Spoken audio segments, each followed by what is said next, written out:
પંચમહાલમાં શેરા તાલુકાના ભેસાલ ગામે પાનમ સિંચાઈ યોજનાની પાઇપલાઇનની કામગીરી માટે ખોદેલા ખાડામાં બાઇક સાથે 2 યુવાન પડી જતા બંને યુવાનોને શરીરે નાની મોટી ઈજા પહોંચી હતી.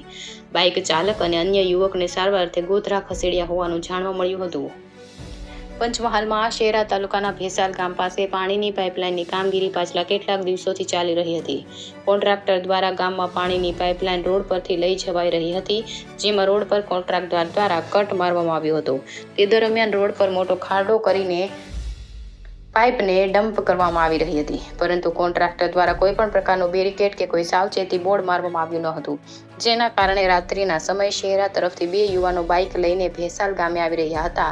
તે દરમિયાન પાઇપલાઇન માટે ખોદેલા ખાડામાં બંને યુવાન તેમની બાઇક સાથે ખાબકી ગયા હતા, જેને લઈને બંને યુવાનોને શરીરે નાની મોટી ઈજાઓ થઈ હતી, જેથી તેમને તાત્કાલિક શહેરા ખાતે સારવાર માટે ખસેડવામાં આવ્યા હતા.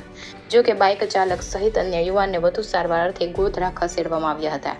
પાઇપલાઇનની કામગીરી સ્થળ પર બેરિકેડ કે કોઈ સાવચેતી અંગેના બોર્ડ મારવામાં આવ્યા હોત તો આ બનેલી ઘટના કદાચ બનતી અટકી શકતી હોત, પરંતુ હાલ તો સ્થાનિક ગ્રામજનોમાં પણ આ બનેલી ઘટનાને લઈ કોન્ટ્રાક્ટર સામે છૂપો આક્રોશ જોવા મળે તો નવાઈ નહીં. રિપોર્ટર પાર્થિવ દરજી, પંચમહાલ.